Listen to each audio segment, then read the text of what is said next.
Dharmendra Bhil is watching. जोहार।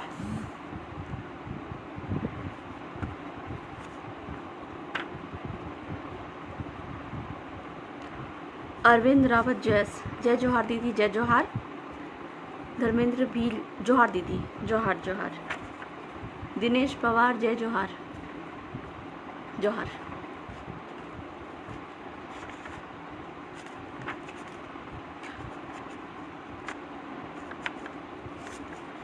काफ़ी लंबे समय से मैं लाइव आने की कोशिश कर रही हूँ, पर चूँकि मेरे पास काफ़ी सारे डॉक्यूमेंटेशंस नहीं हैं और दूसरी बात संबंधित डॉक्यूमेंटेशंस नहीं है जो कि अभी तक कोर्ट में जमा है। और दूसरी बात है कि बिज़ी शेड्यूल होने की वजह से, बहुत अप डाउन होने की वजह से मैं टाइम नहीं दे पा रही हूँ लाइव आने के लिए। जब भी फुर्सत मिलती है तो मैं अपने पोस्ट के माध्यम से जो भी जानकारियाँ हैं वो दे पाती हूँ, पर फिर भी कोशिश तो मेरी रहती है कि जितनी ज़्यादा से ज़्यादा जानकारी आपको दे पाऊँ। लेकिन समय अभाव के कारण मैं बहुत सारी चीज़ों को आजकल डिस्क्राइब नहीं कर पा रही हूँ, और ये शायद जब तक कुछ महीनों तक ये तो बिजी शेड्यूल रहेगा ही, कम से कम 2-3 महीनों तक। रामचंद्र बारी इज़ वॉचिंग, ओके।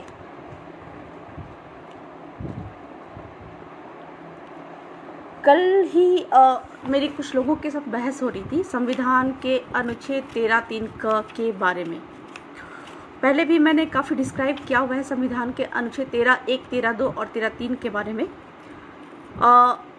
काफ़ी बहस भी हुई है अनुच्छेद 13(3) को लेकर, जिसमें संविधान में लिखित है कि आदिवासियों की रूढ़ी प्रथा को विधि का बल प्राप्त है। आज तक हम संविधान के 5वीं अनुसूची का हवाला देते आए थे कि 5वीं अनुसूची के अनुसार आदिवासियों को स्वशासन का अधिकार है, लेकिन ये बात भी हमको समझनी पड़ेगी कि 5वीं अनुसूची, मैं पहले भी बताते आ रही हूँ कि 5वीं अनुसूची ना सिर्फ जो शेड्यूल्ड एरिया यानी कि अनुसूचित क्षेत्रों के आदिवासियों को लागू पड़ती है, बल्कि पूरे भारत भर के आदिवासियों को 5वीं अनुसूची लागू पड़ती है।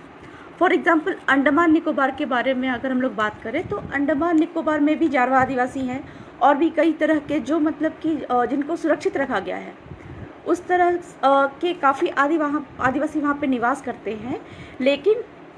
भारत के 10 राज्यों में 5वीं अनुसूची लागू है। संविधान के अनुच्छेद 244(1) के तहत 10 राज्यों को 5वीं अनुसूची क्षेत्र के रूप में रखा गया है, और अंडमान निकोबार के आदिवासियों को 5वीं अनुसूची में नहीं रखा गया है, लेकिन बावजूद वहाँ के आदिवासियों को संरक्षण का अधिकार दिया गया है।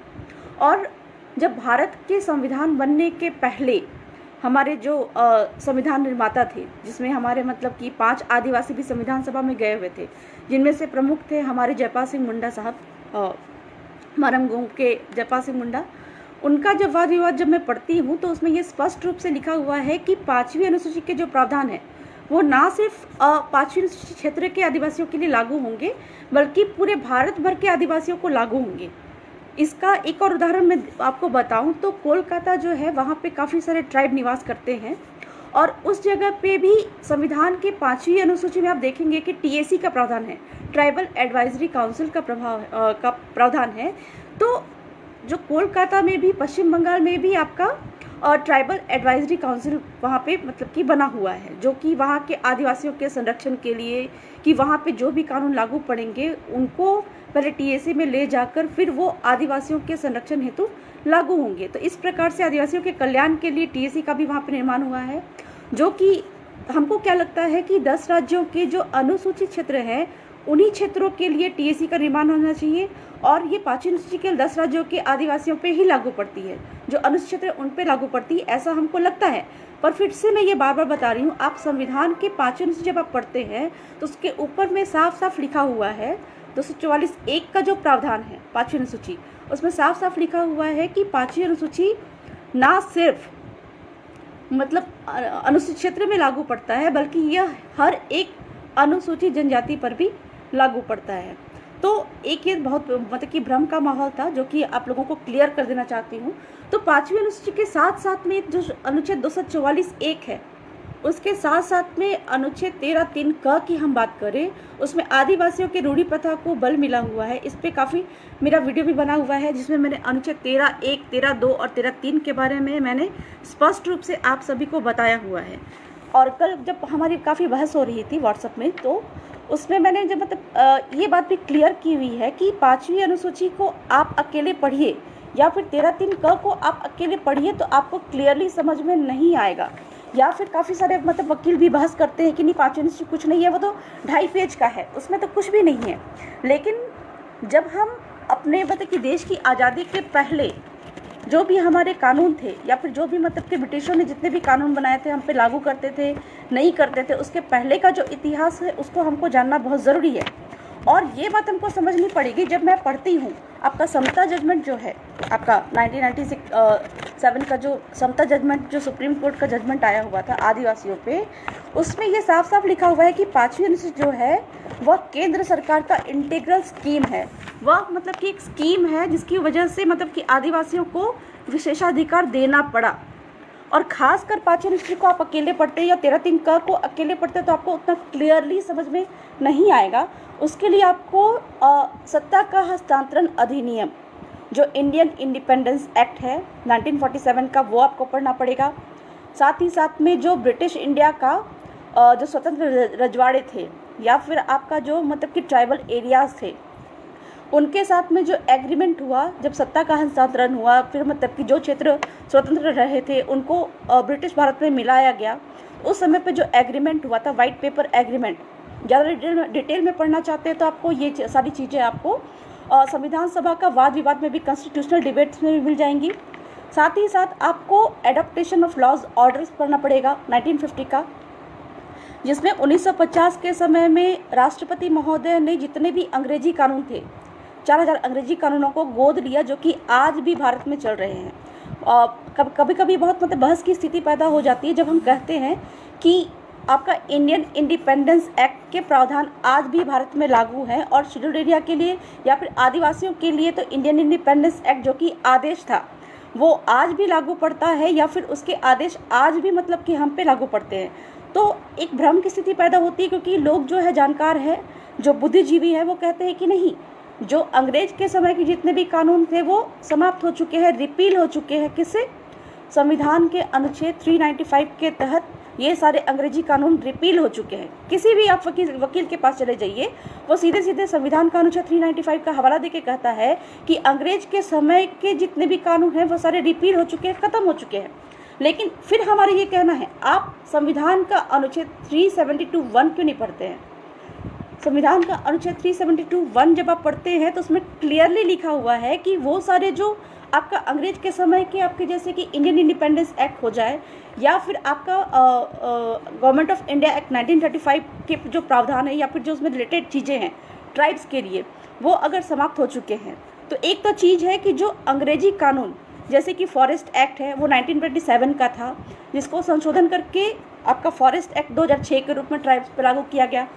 या फिर कहा जाए कि भूमि अधिग्रहण का कानून है वो अंग्रेज के समय का कानून था, उसको संशोधन करके अभी आपका भूमि अधिग्रहण कानून 2013 लागू किया गया।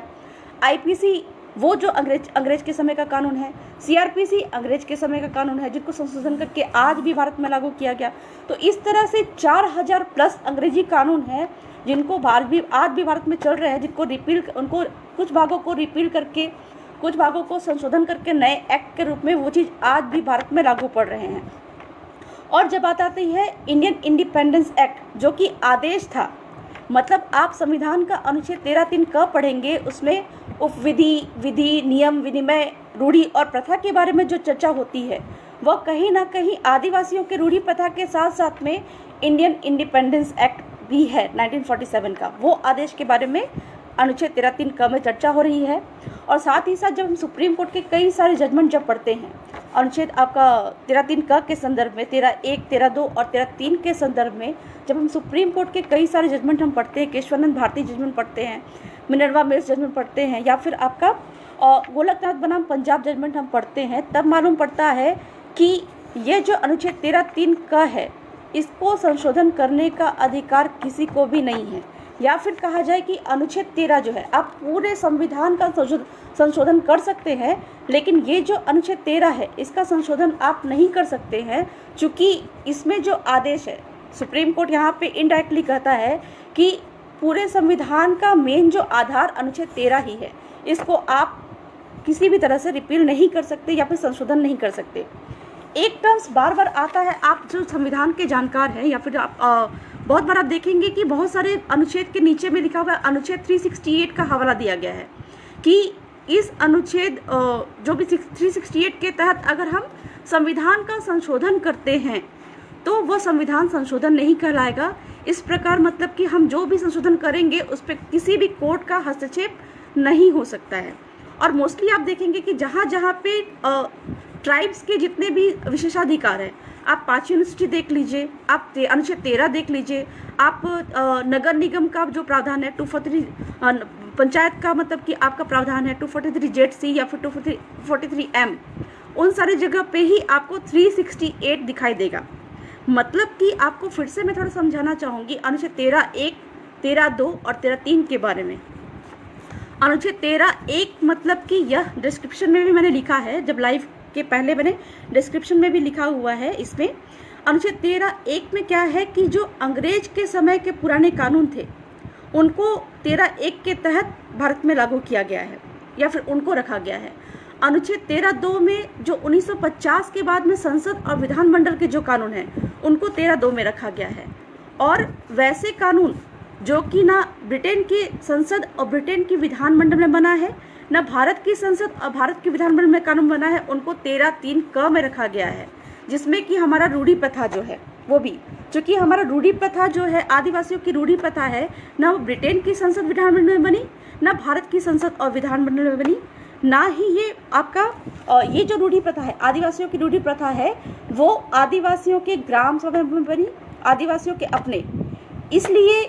जो आदिवासियों की रूढ़ी प्रथा है ना ब्रिटेन की संसद विधानमंडल में बनी है, ना भारत की संसद विधानमंडल में बनी है। एक बात और मैं क्लियरली बता देना चाहती हूँ कि 13(1) के अनुसार जो ब्रिटेन की संसद और ब्रिटेन के विधानमंडल में बने हुए अंग्रेजी कानून हैं उनको राष्ट्रपति महोदय ने 1950 ईस्वी में मतलब अनुच्छेद 372(2) के तहत भारत में लागू किया, गोद लिया। ठीक है, यदि आने वाले दिन में अंग्रेजी कानून पे किसी भी तरह का अगर या फिर उसमें संशोधन किया जाता है तो किसी भी तरह का मतलब कि भारत के जो संसद को पावर दिया गया कि आप अंग्रेजी कानूनों को तो भारत में लागू करिए, लेकिन उन संशोधनों पे आने वाले दिन में लोकतंत्र के माध्यम से, लोगों के माध्यम से कभी भी किसी भी तरह का क्वेश्चन उठता है, विरोध होता है, धरना होता है, प्रदर्शन होता है या फिर कोर्ट केस होता है, तो वह जो संशोधन है, वह जो विरोधाभास वाला संशोधन है जो पुराने कानून में आपने संशोधन करके लागू किया है, वह संशोधन रद्द हो जाएगा